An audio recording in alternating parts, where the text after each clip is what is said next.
First of all, I wanted to thank everybody for joining us for the for this webinar. It is focused on bankruptcy and insolvency from the perspectives of Germany, England, Argentina, and the United States. But obviously there are other things. There are other countries that may also be interested in this. I think in terms of questions and comments, I think it would be good if people could use the chat function as we go along, and then the speaker can either address questions as they work on, as they continue through their presentation, or we can deal with them at the end if they don't quite fit into the flow of the various presentations. So rather than having it interrupted, I think if we could use the chat function to record people's questions or comments, and then deal with them when it's a little bit more, when it makes a little more sense as a matter of convenience. So with that, I will turn it over to Stefan, who from Germany, who is going to start us off and talk about what's happening in Germany in the financial crisis and the global pandemic.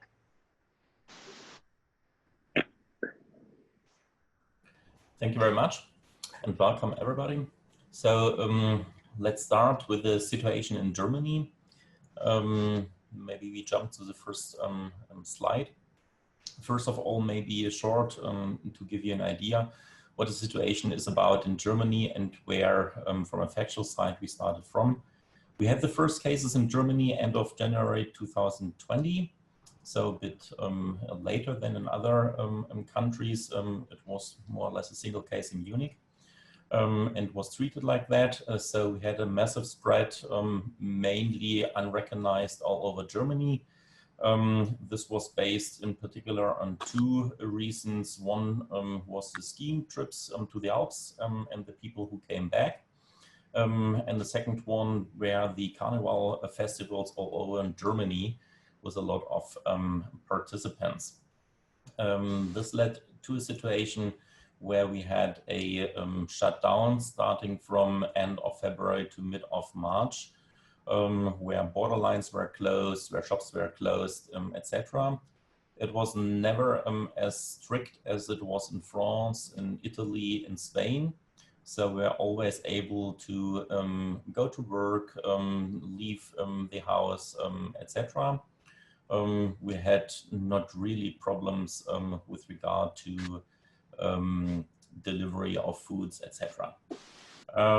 So in May and June, we already had our restart. First borderlines to Austria, etc. were opened again, and the first shops, restaurants could start. Currently, we have only, let's say, so a few regulations with regard to how many people may meet, what's the distance, still certain issues like bars and cinemas are highly restricted, but even the outdoor swim areas can open again. From the figures we see around 200,000 infected persons in Germany. This is at least the official number from which people are tested, and obviously there is a certain number not known. We have a quite low rate of death of 9,000 compared to other countries. This is what it was right now. Just within the last few days we had local massive increases of numbers, in particular in certain areas of the food sector, where from 2,000 employees of one factory, more than 50% were infected. So currently we see like a small second wave. We hope that it's a small one and it's local, in particular in North Rhine-Westphalia, so northwest of Germany. But for instance, Austria declared, I think yesterday or the day before yesterday, that this area is now again an area of, in particular, risk. What does it mean to the, Christian, thank you for the next slide. What does it mean for the economic situation? We have a heavy collapse in sales from 40 to 80%, very much depending on the area of or the sector. So travel industry went down, restaurants went down by 80%, culture went down by nearly 100. Interesting fact that in the health sector, we have, depending on what particular area it is, a quite heavy decline as well, up to 50%, as most of the resources were reserved for COVID-19. So other areas were more or less fully stopped, operations were postponed, etc. We have an unexpected low increase in the unemployment rate. We expect for the entire year an increase of 1%, additional 1 million people. This is obviously only with regard to the fact that we have an instrument, what we call short-time work. And there we have a massive increase up to more than 10 million people, starting from a couple of 100,000 at the beginning of the year. So this is, from the first view, an instrument which works well on one side, which costs a lot of money on the other. This particularity was introduced in the last crisis, the financial crisis, 2008 and 9, which shall keep the employees with their employment, which shall hinder any necessary termination of the employment contracts otherwise. And what does it mean in fact? It means that usually 60% of the salary for employees with kids, it's 67% are paid by the state. And it depends on the legal situation of the employer, if he is enforced to pay the additional percentages or not. In the small and mid-sized companies, it's usually not the case. So in this situation, it's a very strong support from the state to the companies as you get rid of the salaries 100%. Of course, it's hard for the employees to being cut down until 60%. In particular, in the blue chip sector, bigger companies, it's usual that the companies has to pay the difference based on collective wage agreements, works agreements, or simple the employment agreements.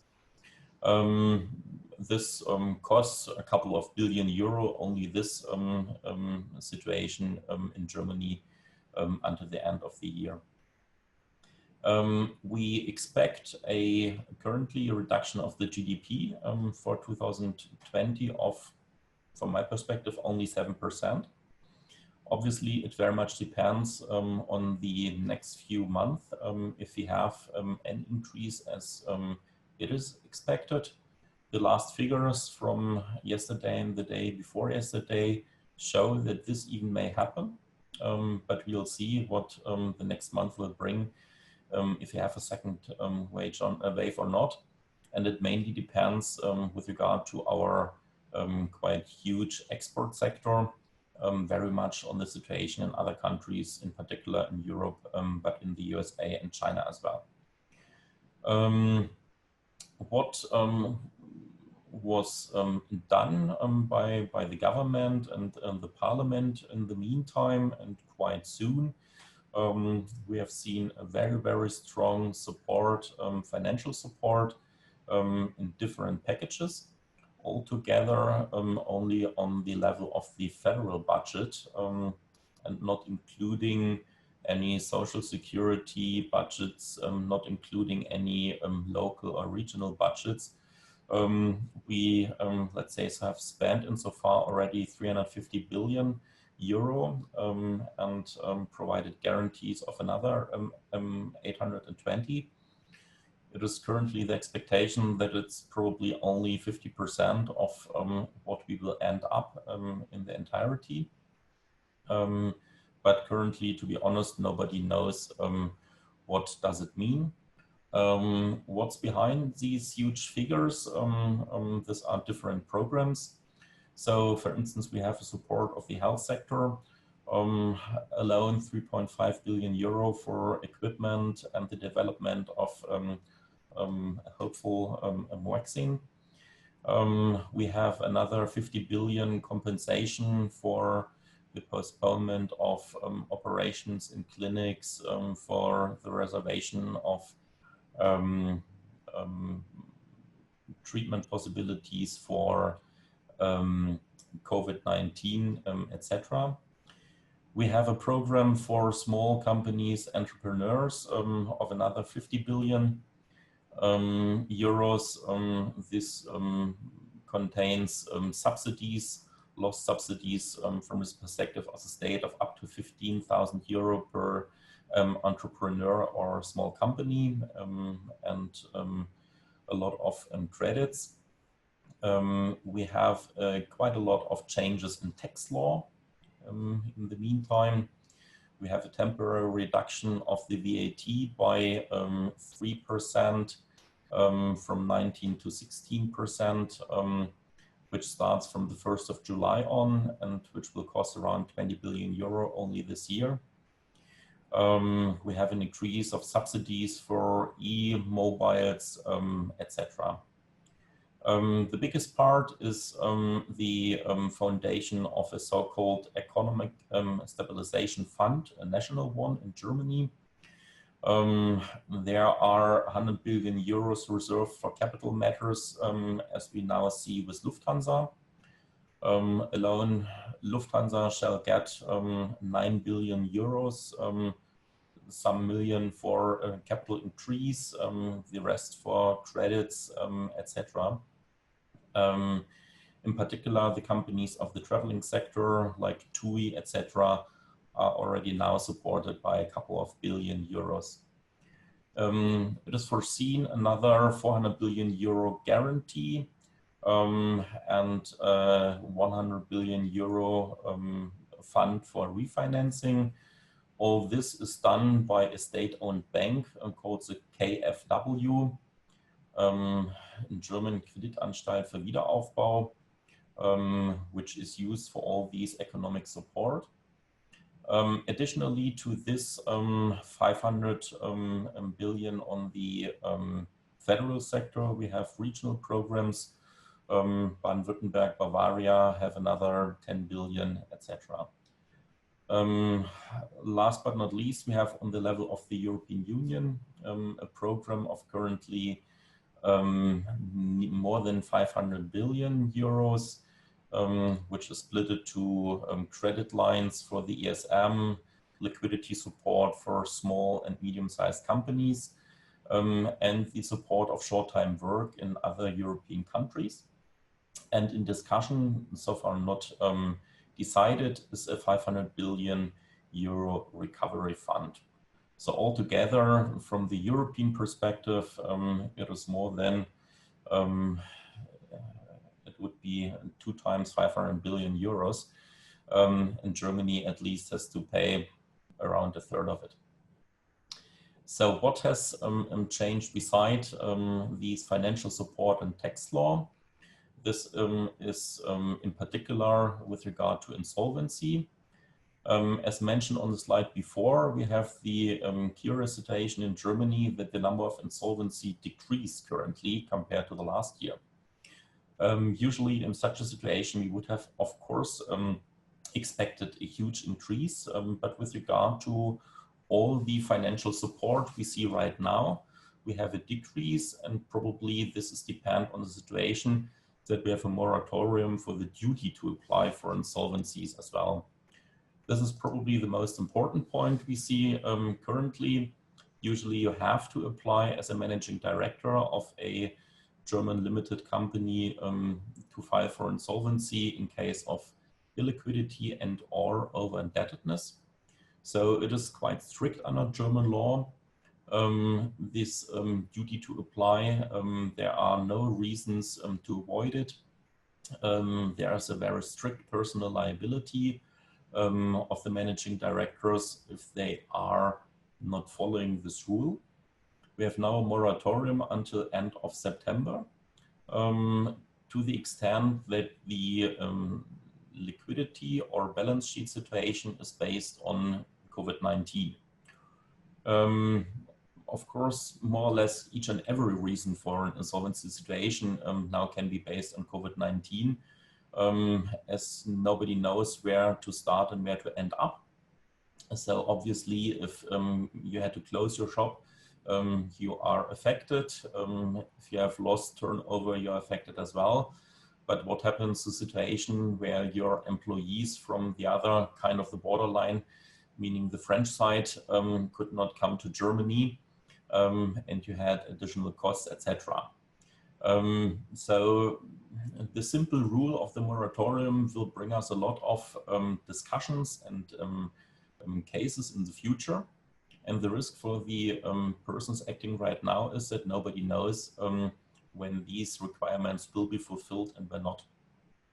We will know within the next 1 to 5 years when we have the decisions of the courts and finally the decision of the High Court of Justice.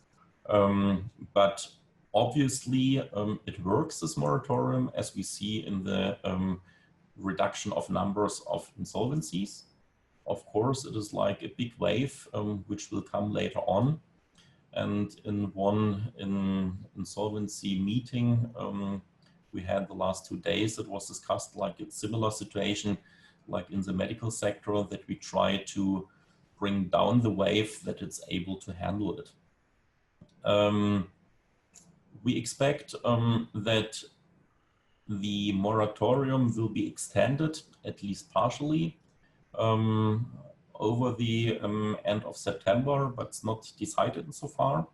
Probably it will be decided not before end of August, beginning of September, which is a quite difficult and weird situation then as well, that for a very short period of time you have to decide, do I have to apply for insolvency, yes or no?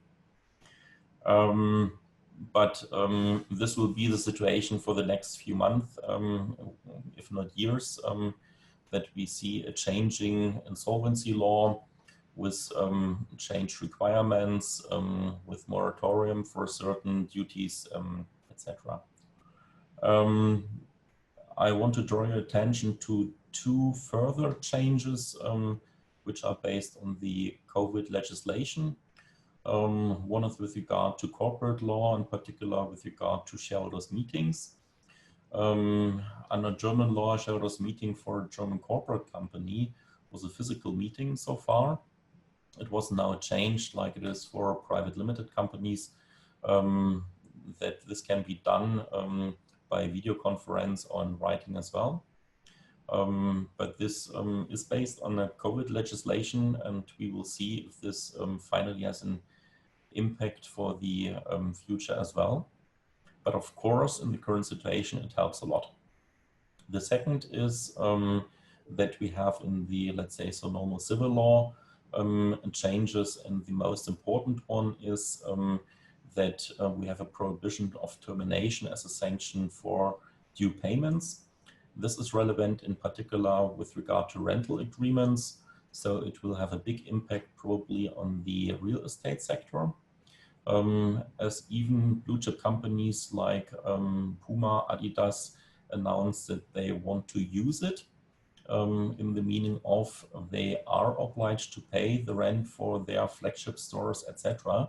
But if they don't do so, this may not be terminated, but the landlord can only claim in front of a court the payment within the next month, years, whatsoever.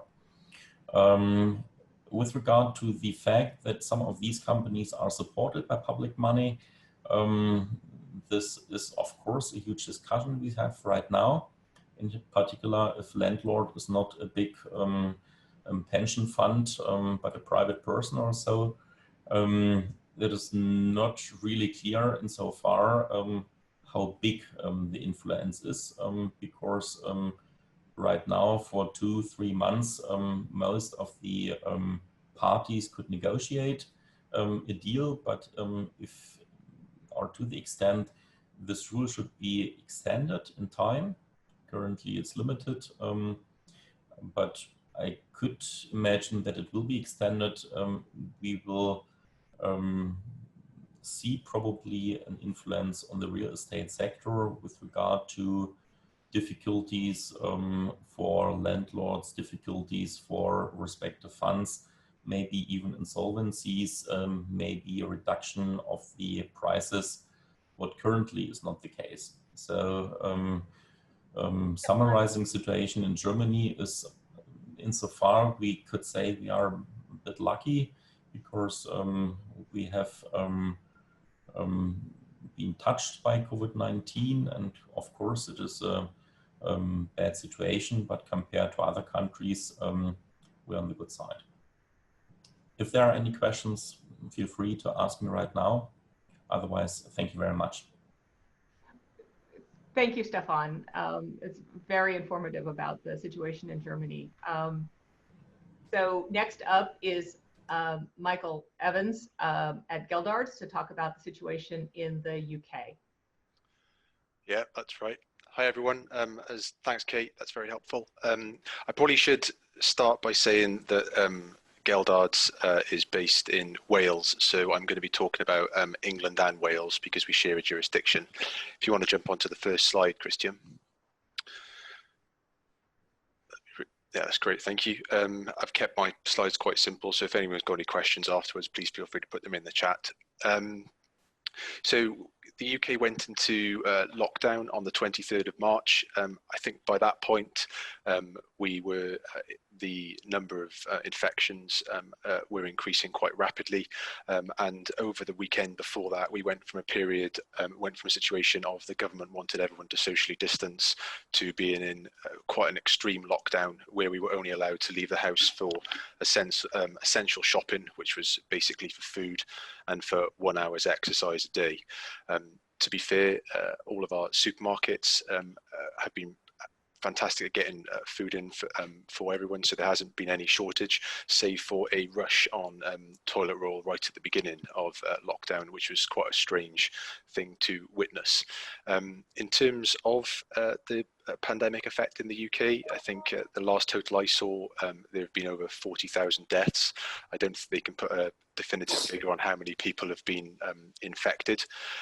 As at today's date, England is virtually out of lockdown, but Scotland, Wales and Northern Ireland, which are separate jurisdictions and areas, are playing a bit of catch up. In Wales, still only 2 households are allowed to meet, and that's effectively only outside, but we're expecting that to be loosened further over the next couple of weeks.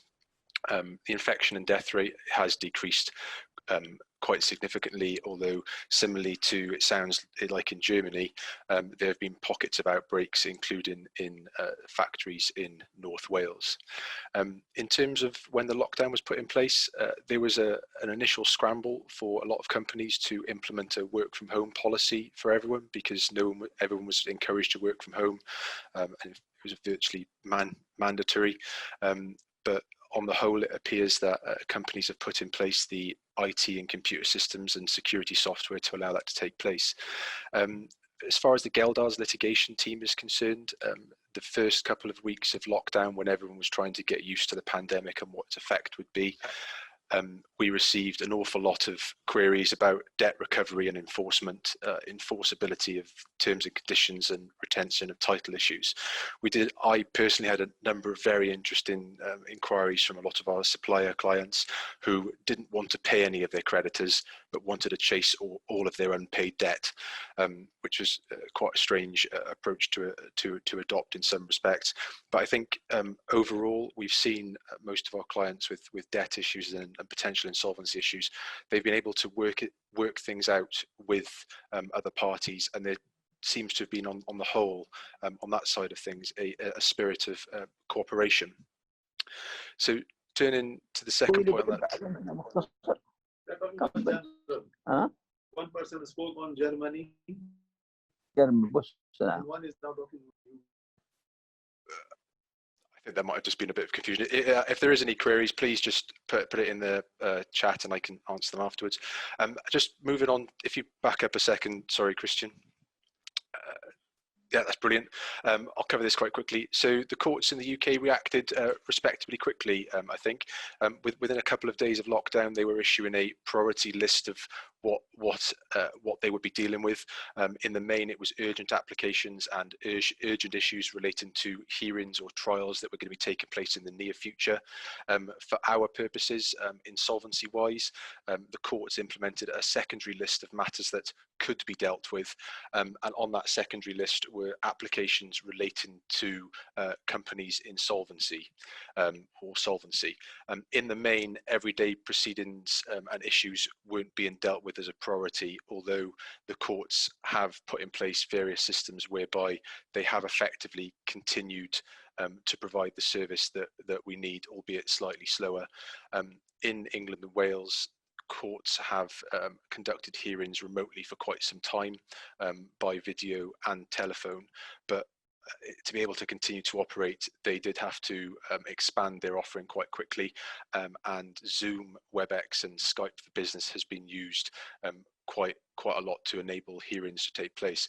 I should note that at Geldard's, our team, we had a Supreme Court hearing at the beginning of June, which took place via WebEx with all of the Supreme Court justices and the various counsel dialing in from their living rooms, which was quite interesting to watch. Our team ended up watching the hearing on YouTube, so it was quite an interesting experience. In terms of the government's response, similarly to Germany, they've put in place various schemes. From my point, my view is that they've done that to prevent companies becoming insolvent as a result of COVID-19, which is very helpful. So the first one, I think, is to note is the government introduced a furlough scheme whereby employers could put employees on furlough if otherwise they might have been made redundant as a result of not having enough work. The government has committed to paying 80% of furloughed employee salaries up to £2,500. That was in effect from the 1st of March until the end of June. And then from the end of June to October, the employer must pay part of the employee's salary. The latest figures I've been able to find is that the furlough scheme so far has cost £8 billion, with 6.3 million workers having the majority of their pay paid by the government. The government introduced a similar scheme for self-employed workers, whereby the government would pay up to £2,500 per month, but self-employed workers had to submit various paperwork to the government to be able to obtain that. In terms of helping companies generally, the government encouraged banks and other institutions to provide emergency loans and funding. There were various mechanisms put in place to allow those loans to be accessed, but from Geldard's point of view, and what I've seen in terms of my contacts with banks in South Wales in particular, is that companies haven't readily been able to get access to that money, and the loans are much harder to obtain than the government suggested they would be. I don't think we've seen the effect of that yet, but I'll come on to that shortly. If we can move on to the next slide, please, Christian, because the main, for our present purposes, the main thing that the government has done now is introduce changes to the insolvency legislation, effectively to assist companies during this time. But also they've introduced temporary and permanent provisions. Temporary are on the slides that Christian's just popped up. I'll come on to the permanent provisions in a second. But the overall comment to make is that whilst the provisions that I'm about to talk about are looking to help companies at the moment, they also appear to be trying to introduce a genuine rescue culture into the UK. So the first temporary point to note is that the government has suspended what is known as wrongful trading. So under the Insolvency Act 1986 in the UK, a director can be ordered to contribute to the company's assets if that director fails to take every step which they ought to have done so to minimise any loss to creditors once the director concludes that the company is effectively insolvent. It's quite a draconian provision, but the government has suspended that. The aim being to allow directors a bit more leeway to decide what to do and how to run the company during this time. The interesting thing from our point of view with that suspension is that there are a number of other directors' duties which a director has to take into account when a company's insolvent, including the duty. I think I've got a lot of feedback from someone. Sorry if everyone could put their mics on mute, that'd be brilliant. Thanks very much. Just wanted to recap. So company directors have got a number of duties on them. The main one, which contradicts with the suspension of wrongful trading, is that where a company is insolvent, a director has a duty to give paramount consideration to the interests of creditors. This provision isn't actually law yet, so it's going to be very interesting to see, similarly to what Stefan said about issues in Germany, how the court is going to interpret this over the coming months, if not years. The other point to note, which of a temporary introduction by the government, is that parties that are owed debts can effectively not present a winding up petition to place a company into liquidation. For those of you who don't know, a winding up petition is a application to our courts that a company cannot pay its debts and is effectively insolvent. As a result of this new provision, which should be coming in anytime soon, no winding up petition can be presented between up until the 30th of June 2020. So unless a creditor can show that COVID-19 has not had a financial effect on the company. It's quite an interesting turn of phrase, but effectively the way that this seems to be working in practice with us is that no creditor is presenting a winding up petition. Obviously the 30th of June is next week. These provisions are currently working their way through the UK Parliament. They're not law yet, so but everyone has been following these provisions as if they are law, and it's going to be interesting to see what happens on the 30th of June or the 1st of July next week to see if companies start issuing winding up petitions. The final point to note is that these are temporary provisions to be in place between the 1st of March and the 30th of June, which roughly reflects England's lockdown period, which they're about to come out of. But I've noted that it's extendable for 6 months, and I think the point to note about a lot of this is similarly to what Stefan was saying. Nobody knows what's going to happen, and the government has tried to build itself a safety net to enable it to extend these provisions if it looks like the economy is not going to recover like as they'd like it to. Chris, if we can move on to the last slide, that'd be very helpful. So the last point, just to make everyone aware of, are the permanent provisions which the government is intending to introduce with this new act. The first one is that suppliers cannot rely on terms of their contract which allow them to terminate or change terms of the contract on the basis that a party they've entered into a contract with has entered into an insolvency procedure. By that, it means that if your contract has got a term that allows you to terminate it because the other party's insolvent, you can no longer do that. The only way you can do it at the moment is if the court grants permission, or if the director for the party that you're trying to terminate the contract with allows that. And I'm struggling to see why a director would allow that at the moment. The second issue sounds very similar to something which Stefan was talking about in Germany, is that the government is introducing a new moratorium protection under the supervision of an insolvency practitioner, which allows companies in financial difficulties to consider a rescue plan. Basically, it allows a company to put in place a plan which should alleviate financial difficulties that it's going through. But it's supervised by an insolvency practitioner, which means that an accountant has got to be satisfied that it's going to work. Essentially, the directors remain in control of the company, which is very different to other insolvency procedures that the UK currently has.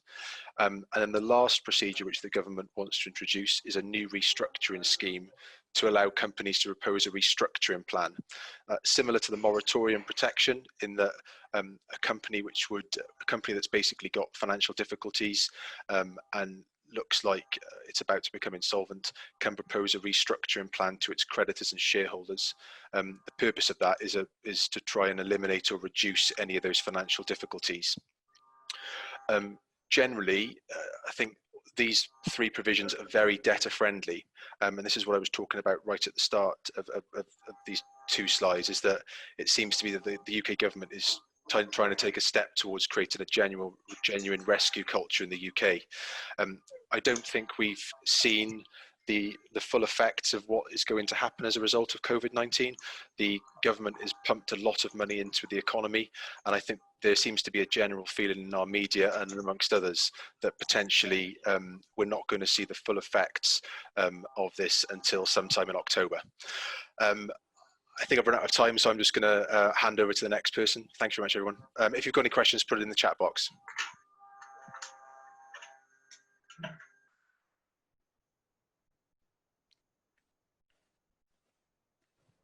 Okay, thank you so much, Michael. That's very helpful. It's very interesting to hear about both the temporary and the permanent changes. It does sound like England is being very protective of the companies looking at restructuring. The next in line is Danielle Vitolo from Argentina to talk about what's happening in South America in terms of COVID and the restructuring world. So, Danielle. Good morning, Kate, Chris, and friends. Thank you very much for this meeting. I will try to give you in a couple of minutes some overview about what happened and what is happening in Argentina nowadays with the COVID-19 and this pandemic. Can we move forward with the slides, Christian, please? Well, as you probably know, Argentina is a federal country, and we have 44.5 million inhabitants in 24 jurisdictions we call provinces. Nevertheless, more than 70% of the population is located in the capital city, a big ring around it, and in the province of Buenos Aires, the largest province we have in the country. Today we have 4,000 people infected and 1.5 thousand deaths, and the lethality index of infected people is between 2.2% and 3%. At the same time, the lethality index on population is between 5.3 and 15.2 inhabitants per million, depending on who is testing the lethality index. We are ranked in the 28th place in the infected countries list, and today we are still suffering 100 days of preventive isolation, the largest quarantine all over the world. The economy in our country now is paralyzed, and the country is facing a very serious challenge for preparing the sanitary infrastructure to fight against an expected increase of the contagion curve. Which are the pitfalls in this field? Well, first, insufficient tests. We are not testing enough people in Argentina in order to prevent the curve growth. It's because we do not have enough test kits, or because there are not a coordination between the provinces, authorities, and the national government. Second, the strongest contagion focus is located in the capital city and its big ring, where the most important economy, financial, and social activity take place. So imagine that the impact of this particular issue is very strong in the economy and in the activities of the country. Third, we don't have enough information yet to make a forecast about the future. So in fact, shops are closed, shopping malls are closed, people cannot practice sports, so we do not have the factories open. We have a very restricted activity in the financial institutions. So the life here in Argentina is still very small if you compare it with the normal activity we usually have. The unemployment rate is going up, and also the interest rates for loans and financial activities, and the inflation rate is also growing up. Can we move to the next slide, please? Okay. Some figures about an Argentina framework. The national external debt of our country is about $350,000 million. That is equivalent to the 70% of the GDP. And more than $80,000 million are in default. And the government is trying to or settlement with the foreign creditors and bondholders, and we are in the middle of that process. That is a very hard and difficult process, and nobody knows what is going to happen at the end of the day. More than 100,000 small and mid-sized companies are in a deep crisis, and probably more than 50% of them were closed at the end of the pandemic. So the total debt of those small and mid-sized companies are about $10,000 million, and more than $5,000 million of that debt are in default today. But the same happens with the families. So the average in our country of the family debt is 3.2 times the monthly regular incomes the families have. So all the families have a total debt of about $19,000 million, and more than $5,000 million of that debt are in default. The GDP is going down more than 7%. We do not have access to external credit because we are in a virtual default, and probably we will have a worse situation in a couple of weeks if the government cannot reach a final agreement with the creditors. So the economic situation of the country is very bad, and the companies are suffering too much in this time. Can we move to the next slide, please? Well, in terms of what is happening in the activities, we can say that in Argentina, the courts are closed. And because the courts are closed, there are no court activity. It's difficult for law firms to move and to work every day. And of course, there are some provisions enforced by the government in which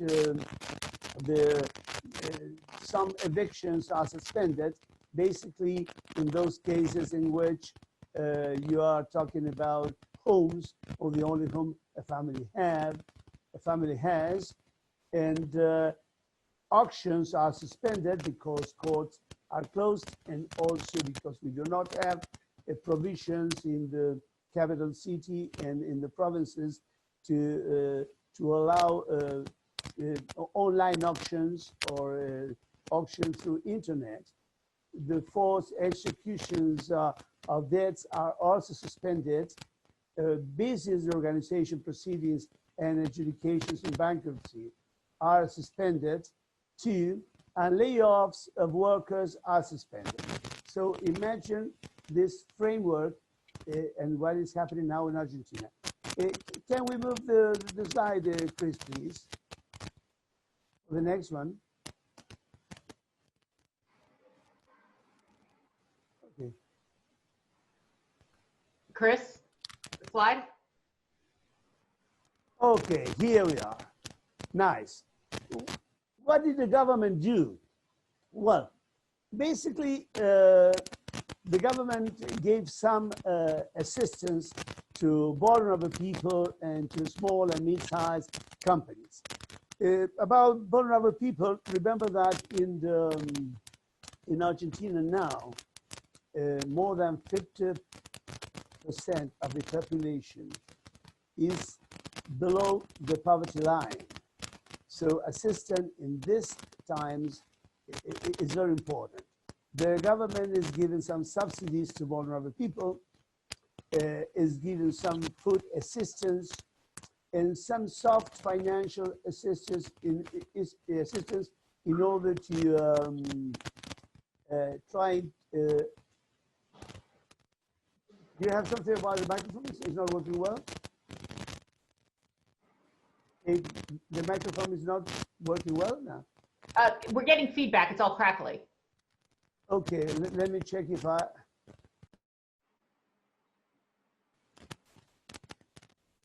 Let me check. What about now? Sveta? Yeah, why don't you try it that way? I think it's Okay. better now. Yeah. Okay, it's going well. Okay.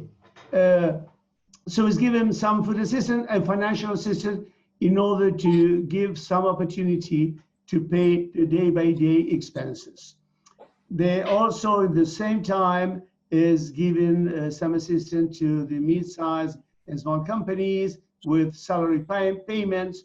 The government is contributing with 0.5% of the salary payments for the workers, some soft financial assistance through financial institutions, and they are trying to postpone the terms of the payment of tax. Well, can we move to the next one? Thank you. Okay.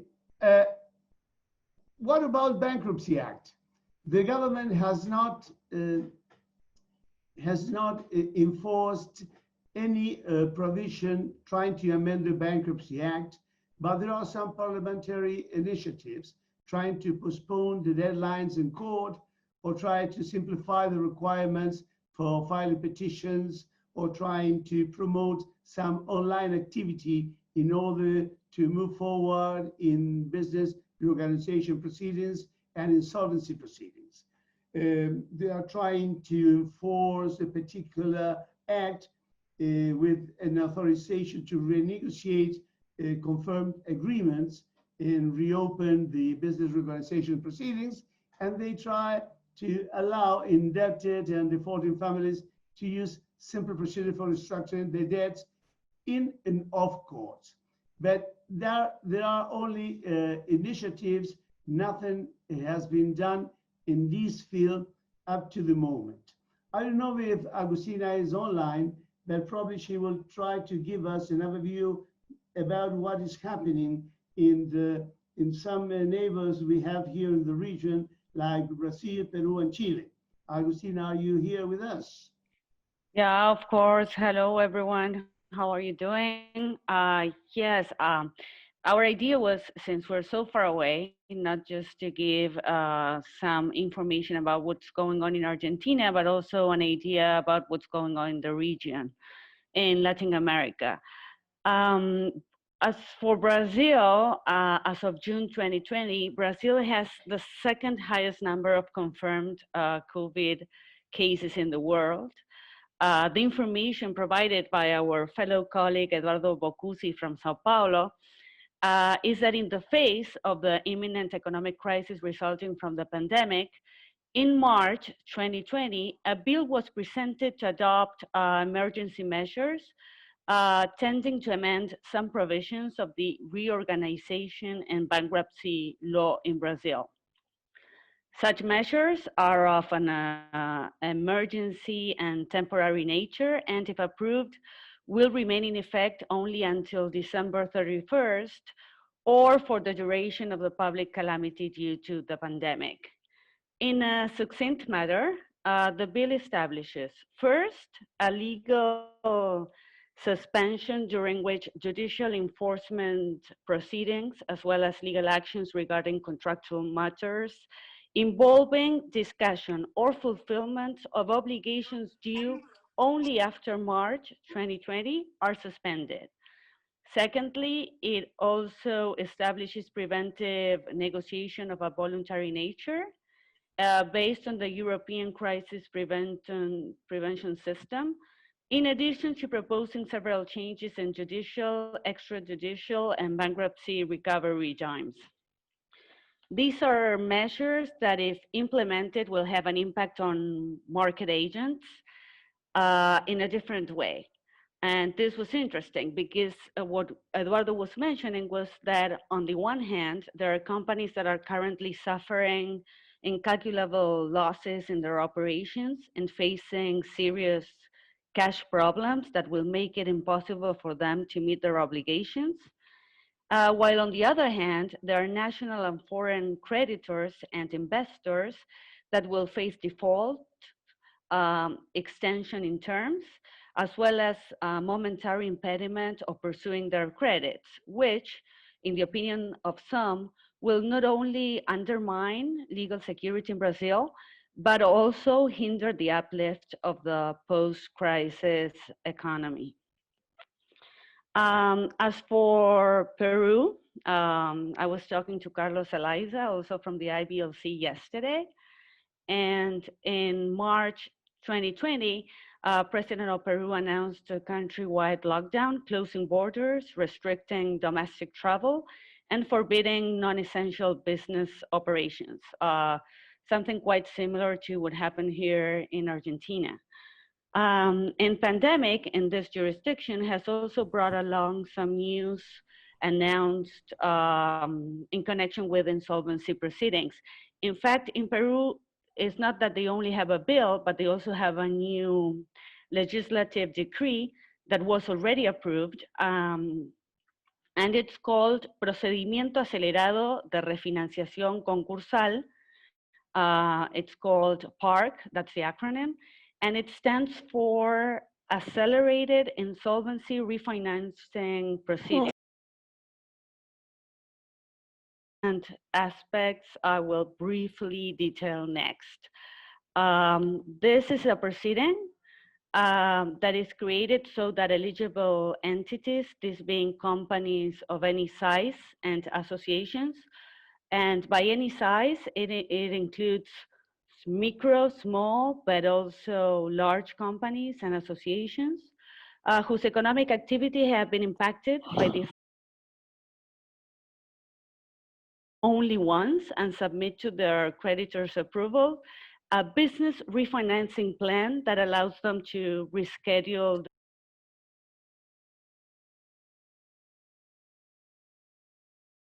Okay. Admission period within which these eligible entities will be able to take part of this special proceeding ends next December 31st. Everything is done electronically, and once such admission is published in the Insolvency Gazette, an asset protection framework and the suspension of enforceability of its obligations will be applicable until the date the refinancing plan is either approved or disapproved. Any petition for ordinary bankruptcy requested by a creditor against this eligible entity will be declared admissible at a date subsequent to its acceptance to the proceeding. So this is really interesting, and what Carlos Eliza was mentioning yesterday was that fortunately for Peru, their government has sufficient resources to assist companies. Is granting loans to companies for 3 years with a grace period of a whole year at very interesting rates. This is a measure that many companies are turning to because it's very, very convenient for them. And lastly, in connection with Chile, the pandemic situation there has put the whole city of Santiago in mandatory quarantine due to a very relevant increase of cases. As of recent days, Chile has the largest number of cases in South America after Brazil and Peru. The impact of this pandemic has been enormous for them. As many of you may recall, Chile was already going through a very critical situation due to protests and riots that began in October 2019. So this pandemic is just another huge thing they are dealing with. This being the context, the Chilean Congress has a bill that intends to modify the debtors in bankruptcy, or who may access to bankruptcy to facilitate the existence of more restructuring agreements instead of bankruptcies. What the reality there was that micro and small or even medium companies could not access reorganization plans in all cases due to cost and deadline barriers. So the Superintendency of Insolvencies is working on a draft for an amendment so that this, what we call in Spanish, pymes, can access these restructuring agreements as well. So as you may see, if we have something in common with our neighboring countries, is that the economic situation here is critical. In many countries, in Argentina and Chile, it was already critical before the pandemic. So there is, we're talking about trends in this webinar, and the trend in our area is that governments are implementing amendments to the existing laws so they can grant the most affected, and those are the small and medium companies, new tools so they can get to restruct their obligations, which they already know they won't be able to meet after this passes, and we don't really know when that will be. So that's all on my part. Thank you very much. Okay, thank you very much, everyone. If you have some questions, you can use the chat and we can chat there. Thank you. Thank you so much. That was really interesting, and I think it was really helpful to have all that information regarding South America. We are running really long, and so I'm just going to sort of go in. My name's Kate Toomey. I'm with Lewis Bach Kaufman Middleness in Washington, D.C. I'm going to talk about a very narrow part of the U.S. Bankruptcy Code that I think is relevant and is going to be important in dealing with major insolvencies across the world. And if we could advance the slide, I'm actually going to truncate the first part because we are running long.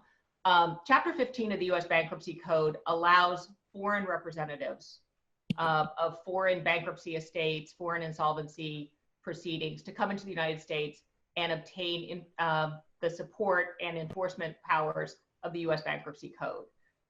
It's a very simple process. It requires essentially filing the order that appoints the foreign liquidator, and you need to have property or a place of business in the United States, but that can be done simply by putting some money on deposit with your lawyer in the U.S. So, Chris, can you change the spotlight, please? So it's a really easy process, and you get a lot of remedies in the U.S. Bankruptcy Court. Can you move the slide, please? Just keep going. Go on to the next slide too. You can get the remedies of the U.S. Bankruptcy Court, including automatic stays of litigation, stay of enforcement of a judgment in the U.S. A foreign representative can get control over the debtor's business in the U.S.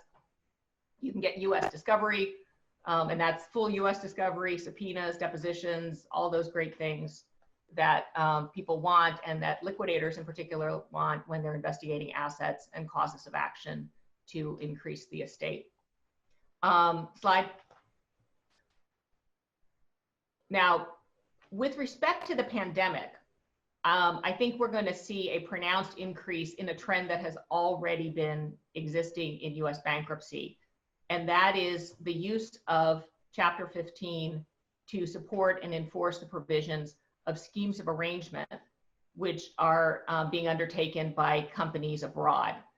And the scheme of arrangement is a UK law-based proceeding. It is something that we don't have in the United States, but which they have in both England and the UK, and also in UK-based jurisdictions like the Cayman Islands, Bermuda, Singapore, those sorts of things. And what it does is it allows a company to make a uniform change in the debt instruments that relate to a particular class of creditors. And it gives the company, therefore, flexibility in a time of crisis like currently. A company needs to issue new debt, and the current instruments don't allow it to issue new debt unless all the creditors approve. Or it needs to change the terms of its repayment, and it doesn't have the ability to do that unless all the creditors approve. So a scheme of arrangement is a situation in which the company can come to a decision as to what makes sense for it, go to its creditors, file a petition in a court in the High Court in England or in a court in the Caribbean, and the court, under a court supervised process, it will convene a meeting of creditors, put the issue to a vote, and if it gets a certain percentage, usually 75% of creditor vote, the court can then approve the new provisions, and they will be binding on all creditors, whether they participated in the meeting and also whether they approve of the change. So it's a cram down process that gives companies flexibility in terms of their financial arrangements, and therefore will be very attractive for companies that do not want to go into a full restructuring or a full insolvency, or don't need to do that. They just need to modify particular provisions. It is not creditor friendly. Creditors may not like this at all, but it is something that the English system permits. Now, we have seen in the last 5 or 6 years a number of schemes of arrangement, representatives of schemes of arrangement, coming to the United States and seeking assistance through the US Bankruptcy Code through Chapter 15. And the thing that they want most is usually enforcement of third-party releases. Because one of the things that happens in schemes of arrangement is that the scheme of arrangement may require a release of guarantees by particularly affiliates of the bankrupt company. And in order to avoid having those kinds of provisions avoided in the United States, the companies come to the United States to get Chapter 15 recognition and Chapter 15 powers from the court that will issue either injunctions or enforcement orders that prohibit creditors from going around the scheme of arrangement and enforcing guarantees in the United States that would not be enforceable in the jurisdiction that granted the scheme of arrangement. Now, interestingly enough, that's not actually something that you can usually get out of a US bankruptcy court if you're a US debtor, but they do extend comity to the schemes of arrangement in the UK. That recently we saw a very large Chapter 15 filed on the back of a scheme of arrangement in the UK. The Swissport Group, which provides all kinds of airport services, has filed for a scheme of arrangement in the UK to allow it to issue super senior debt, which would otherwise be prohibited by debt instruments that it already has in place. And it has asked for the scheme of arrangement. Interestingly enough, its Chapter 15 was filed almost simultaneously with its application in the UK for the scheme of arrangement. So the Chapter 15 petition is somewhat contingent on the scheme of arrangement actually being approved by the English court, which has not yet happened. So we have that trend in the US where schemes of arrangement have been recognized under Chapter 15 as foreign proceedings. And because they are such a powerful and flexible process for companies to use, that where they need to get some more liquidity, they need some sort of relief, they need a longer period for making their debt payments, they need something that adjusts their financial arrangements and allows them to get through the crisis. We expect to see more schemes of arrangement filed in the UK-based jurisdictions, and we expect to see more Chapter 15s filed to support those schemes of arrangement. I will say that I don't think it's entirely clear that schemes of arrangement qualify as foreign proceedings. under Chapter 15. They're not for the purposes of restructuring or insolvency. U.S. courts have recognized them, and but no U.S. court has actually delved very deeply into whether a scheme of arrangement actually qualifies for recognition under Chapter 15. But right now, Chapter 15 is available for schemes of arrangement, and we assume that folks who are doing schemes of arrangement will continue to come to the U.S. Looking for Chapter 15 support. Sorry that that's so quick and truncated, but I need to move this on to Dan Astin, who is our last speaker, and who will be talking more generally about U.S. bankruptcy in the time of the COVID economic crisis. Okay, good afternoon, everyone. Those were great presentations. It's nice to get together since we can't travel and do much in the way of events. I'm going to also truncate mine. The U.S., as you all know, is in the midst of political, economic, health, and social crises, and we go through this every 10 or 15 years, and it's concentrated mainly in the big cities. We're having a huge spike in COVID in about 19 states, 7 in particular, and we've had, I think, probably over 100,000, under 100,000 deaths. The impact on the courts is that we have, as you know, we have 50 states, country as big as all of Europe, and federal and state and local systems. So it's all over the lot. But just by way of example, the bankruptcy courts and the federal courts and the business courts have all gone to a program of either certifying that you're well, social distancing, limiting the courtroom to 10 to 25 people. It hasn't really gone into effect full blast yet. I suspect we'll start seeing hearings in person in July. But it's going to be, remains to be seen how the courts will manage that process as far as people in and out. Interestingly enough, they focused on people not passing on a sickness. They didn't focus on practitioners, of which in the U.S., because of our health, state of our citizens' health, there are a lot of people with comorbidities, and practitioners obviously over 60. There hasn't been any focus on whether or not they would be better off participating by telephone, notwithstanding the status of the courts. The certification of health is going to be interesting because you can, as you know, you can be asymptomatic, you can test negative, and a day later be symptomatic. Next slide. So I wanted to not only tell you about trends in the U.S. Chris, can you bring up the slide that says issues for creditors? Thank you. One more. Next slide. I wanted to also give you tips for your practices, for your clients that might have issues in the U.S. Talking about practice tips, really.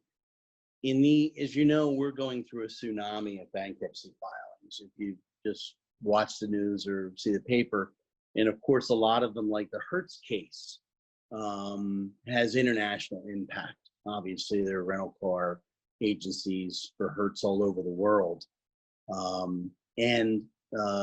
One of the things that you're going to see in the retail cases and cases with a lot of unsecured creditors, you're going to see preference actions. These are clawback actions where you prefer pre-petition debt for an unsecured creditor or trade creditor over another.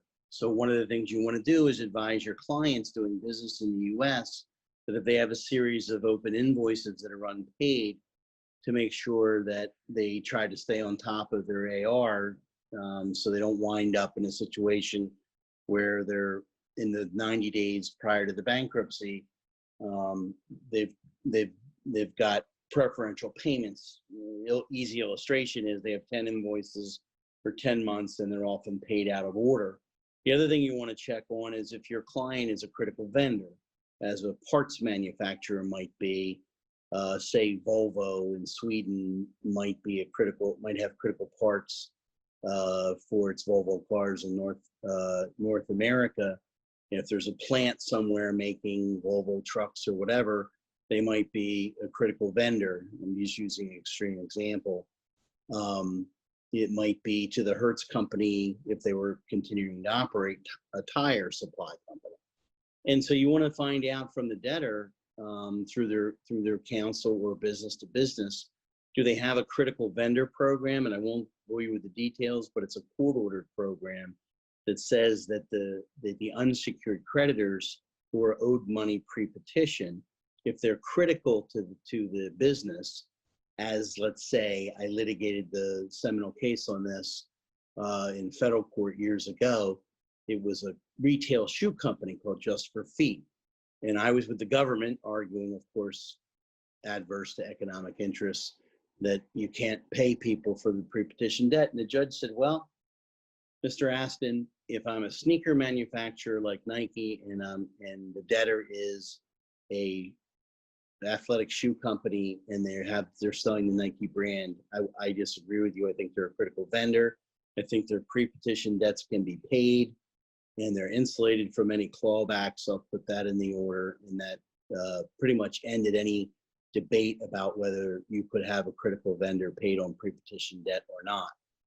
I also wanted to bring up a practice tip on proofs of claim. I get a lot of calls from attorneys outside the United States who want to retain us, as Delaware is, of course, is the #1 place to incorporate and also file bankruptcy, on proofs of claim. And it's, when you pull back the curtain, it's really easy in the US. First of all, the courts don't require you in bankruptcy to hire, even in Delaware where you're required to have local counsel, for simply filing a proof of claim. You don't need to hire a US attorney.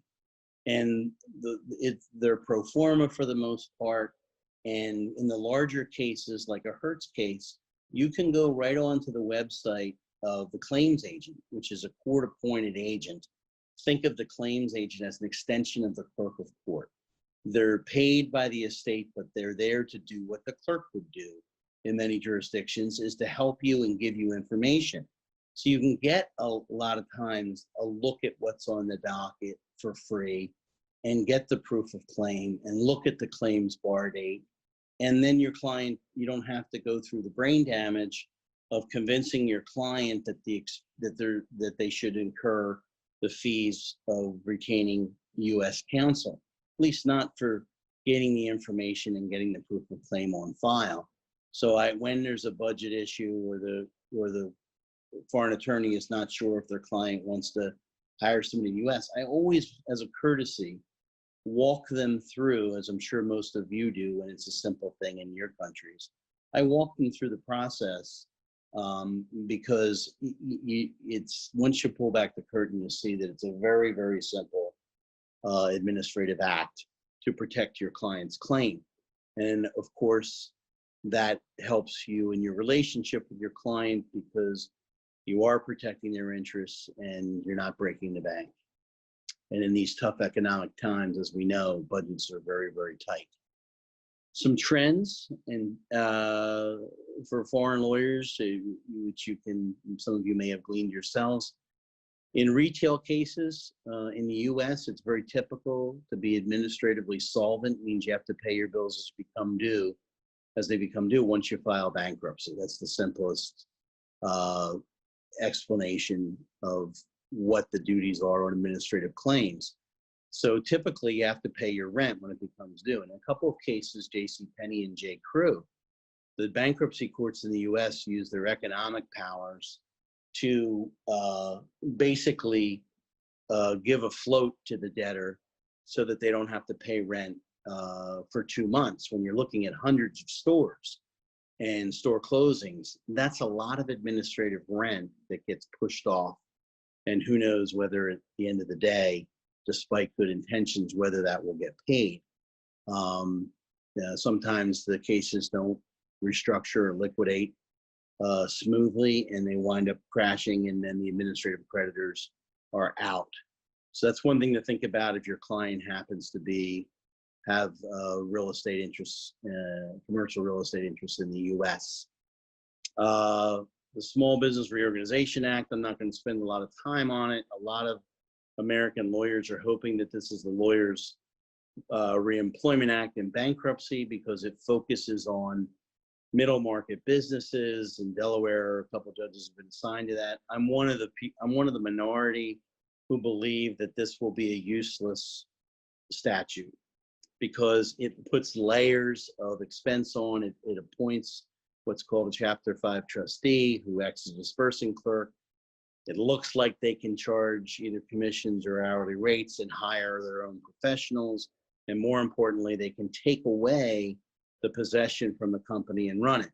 And historically, liquidating trustees in the United States have not often taken over businesses and run them, because most lawyers or accountants or whoever they are not equipped to run businesses. And in these small business cases, they're closely held. Of course, their personal assets and collateral are really intertwined with their small business. You have a restaurateur on Main Street in Philadelphia. They probably have personally guaranteed the leases on the restaurant equipment and the lease for the building the restaurant is in. They may have even leaned their home to get liquidity to start the business. So I don't think this is going to become a very popular vehicle. I think that people like me are going to stick with filing a liquidation, even in the middle market, to a pure Chapter 11. Now, they have raised the debt limits recently to accommodate for the crisis from 2 million to 7 million. It makes more companies eligible, but again, I don't see it as something that's going to be used very much by bankruptcy lawyers. I could be wrong. Single asset real estate cases, in the US, we don't have any of the prohibitions on filing bankruptcy. You can be liable if you don't take care of the creditors when you're in that zone of insolvency. But unlike Europe and other places, Latin America, there's you pretty much the equity in the company and the directors and officers decide when the companies go in. The silver lining, if there is any, to the U.S. economic crisis and a huge spike in Chapter 11s, bankruptcy Chapter 11s, is that technologically we were already, without knowing it, without realizing it, set to be able to do a lot of things remote. So I have 6 large real estate holding companies in Austin, Texas, one of the hottest real estate markets in the country prior to the COVID, all Class A space, the best space. And I've been running that case remote since I filed it in February. I literally got the last flight out of Dallas the day that the New York airports were closed and flights were redirected to Philly. I got literally the last flight back to Philly, and there might have been 100 people in these huge airport terminals. But I haven't seen any glitch. The courts have been very reasonable about the deadlines, extending deadlines, not letting adversaries use COVID as an excuse to tank the case or to disrupt the reorganization process. We're seeing a lot of liberty there, and frankly, we've done everything over the phone since March, and we'll continue to do so at least until July 16th. We may have our first in-person hearing on July 17th, and that is if the current spike in cases in Austin, Texas, Dallas, and Houston doesn't continue. Houston is already out of beds, reserving beds for trauma, and moving adult cases over to a local children's hospital because the cases have spiraled upward in the last 30 days. Just on the 23rd of June, we had 38,000 new cases nationwide in the U.S. And of course, our testing, while huge, like a lot of other places, could be better. One of the game changers for U.S. practitioners in large cases, and including those cases that are cross-border protocol or international cases, is a change in what we call the J. Alex protocol that used to allow, in fact, I was the first person who raised it when I was with the Justice Department. I argued that you couldn't have restructuring professionals come in and take the place of directors and officers in a Chapter 11 business, that you're giving up corporate governance and control. There was a workaround called the J. Alex protocol that allowed that to happen with certain bells and whistles and disclosures. Just in the last few weeks, Judge Jones in Houston went through a very thorough analysis and ruled that you can't do that. You have to pass the strict conflicts, what we call the disinterestedness test and disclosure and notice provisions of the Bankruptcy Code for retaining professionals, but that they can fulfill those roles because the board can independently oversee them. So that is something that if you wind up bringing a debtor in that's got affiliates in the United States or filing in Chapter 15, it's something that you would likely see in a large case. So I wanted to speed that up because I know we are behind. If you have any questions, I'd be glad to answer them. Thank you so much, Dan. That was, I think, really helpful and very practical for folks who might be looking at needing to participate in a U.S. bankruptcy. I mean, there was one question that was raised along the way by Rick, which I think is probably more aimed at Danielle. And I don't know about the European countries, but the question is how the government can suspend layoffs under the moratorium provisions. Well, Daniel? yes, let me do. Can you hear me? Yeah, we can hear you. The question was, how does the government suspend layoffs? If the company can't pay, then what happens with the workers? Well, the workers will not receive the salary. So the government decided to suspend for 180 days all the layoffs, trying to maintain and to keep the workers in the company. But the real situation of the company and of the country is that companies are not allowed to pay because they cannot collect. They don't collect any money because are closed, more of them, except the essentials activities that the government listed. All the companies are closed and are not running. So the government contribute to the company with part of the salaries. So there is a subsidy around 50% of the salaries, and the other 50% the government say, okay, please go and try to put your hands on your savings in this emergency and contribute to maintain the company closed by paying the salaries. It's something that it doesn't work, but you know, here in Argentina, governments usually try to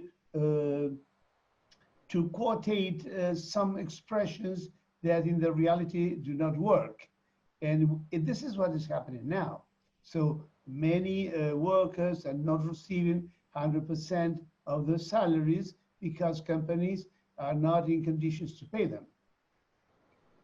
Yeah, sorry, just to add one note about this is that there's a lot of social protests, not much on the streets, but a lot of social media and maybe in the media in general, because private companies, in order to keep on going, they have reduced salaries for their employees, while governmental employees, people that work at the state government, they still receive their salary in full, and though many do home working, many don't. So it's complicated, especially because when we listen to the government's announcements, it seems like they are talking to large companies, while most companies are micro or small or medium companies that don't really have what it takes to hang on during this lockdown we're living in.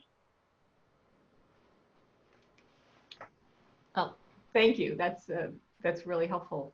I know we're way over long, but I wanted to thank everybody for joining us for the webinar.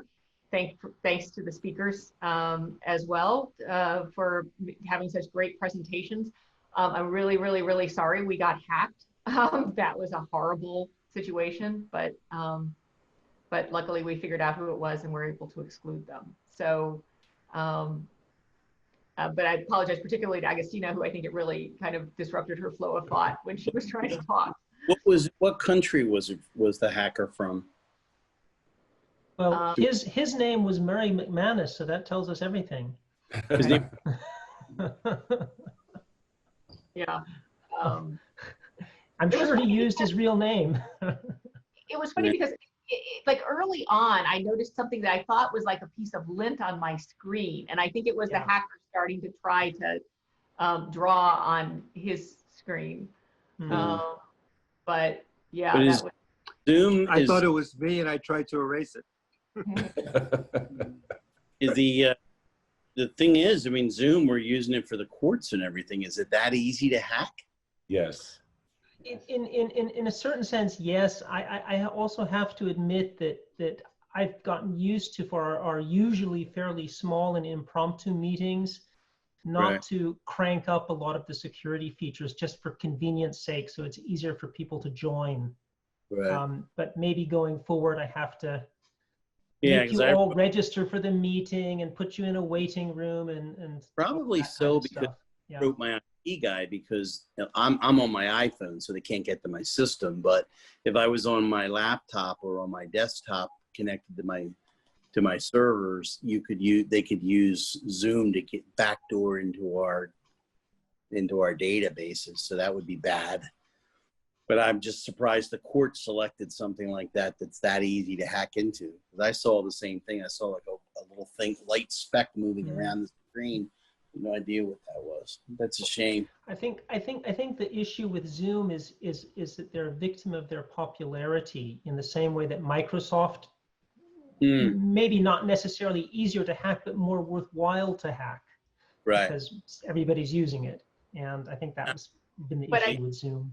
I read a very interesting article where the Zoom CEO learned that the British cabinet was using Zoom for its meetings, and basically said, wait, we're not set up for that.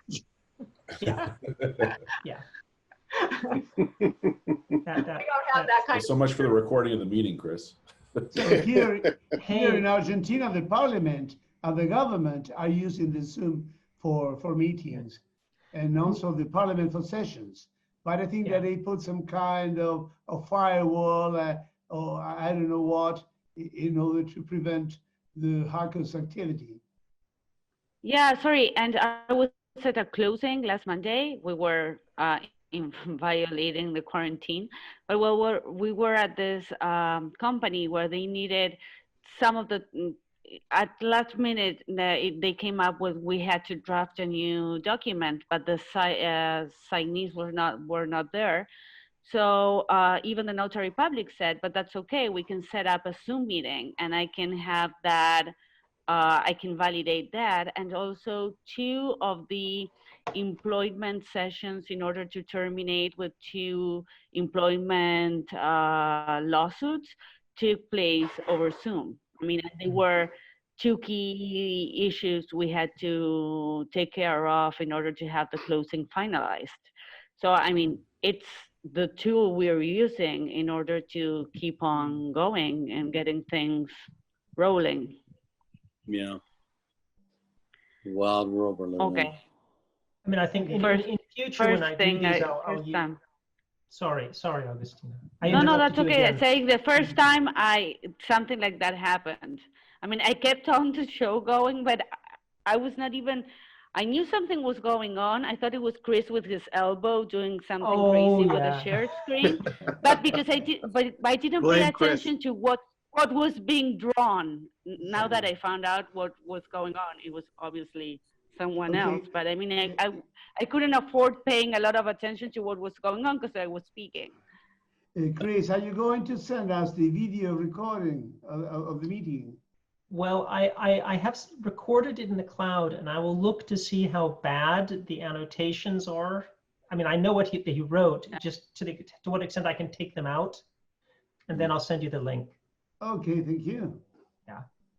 And in future, we'll probably crank up the security that we use for these, seeing as also that we're getting to be a bit of a larger congregation, and maybe we can avoid that. And we can also use the webinar feature of Zoom if we want to, which is more secure, at least in terms of intruders putting things on screens and things like that. Yeah. Well, my guess is it probably had to be an ugly American, because I don't know what these young people's fascinations are with these different symbols and stuff. You know, it's words. It's just the system of justice ought to be to take them out behind the barn and put them out of their misery. That he had it backwards anyway. He did. So I didn't know what he was trying to do, and then I figured it out. It's yes. on, isn't it? It's on the cover, Rudyard Kipling's book, because it was an Indian symbol at the time. Right. Yeah. Oh, I forget which Rudyard Kipling book it was, but it was on the cover. But I was telling Agustina, the problem with he was annotating it. You know, I saw these annotations come from, and I first thought that she was annotating her slides, and I thought, no, she's not. That's not what she's doing. And I kept trying to erase them, and the thing was, he was making them fast. You know, it was like whack-a-mole. I was like erasing, and he was writing, and I couldn't get to the menu to remove him. You know, it was because I had to quickly erase, and I couldn't get to the remove, and it was like. And as I told Chris via chat, I mean, the real Zoom pro in the family and the firm is my dad.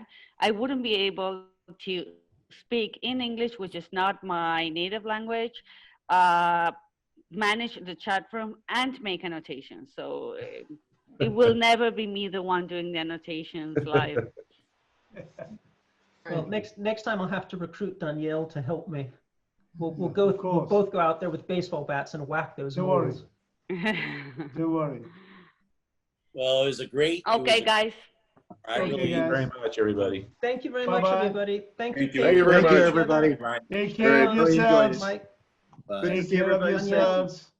Thank you, everybody. Thank you. Bye. Bye.